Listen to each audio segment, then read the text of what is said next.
At what point, Mike, and for what reason or reasons did alarm bells start to ring for you? Yeah. Early on in 2020, I was in Nice with my wife when we heard tell of this virus coming, and I was really quite frightened. The annual Nice Carnival closed a day early. It's only about 30 miles, I think, from the northern Italian border, and we were very conscious that the virus could be in the crowd. I looked at the statistics, and it looked like at that age, 60, I might have a 1% chance of dying. I didn't fancy that, so I was quite worried. We went home, and as we came up towards the first lockdown, my concern moved to consternation, because I heard government advisors saying things that I just didn't understand why they were saying them, because I knew they weren't true.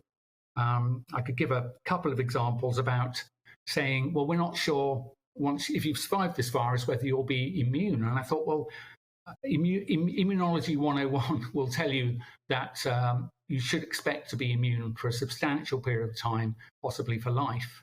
And so at that point, I started listening and thinking, why are you saying these things? I also went to check what data there was in the public domain, like the Diamond Princess. There was an big outbreak on a cruise ship, mostly occupied by people of my age and older, which are the prime group to get ill and die. And yet it looked like the lethality was at least 10 times less than they were telling us from Wuhan.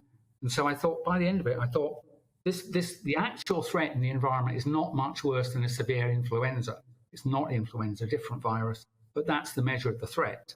And yet suddenly we started doing astonishing things like lockdowns. Seriously, it's so that's around March. And my wife reminds me that after the first 3 weeks to flatten the curve, when it was extended, she reminds me often that I was tearing up and down the stairs saying, we are in so much trouble. I knew at that point.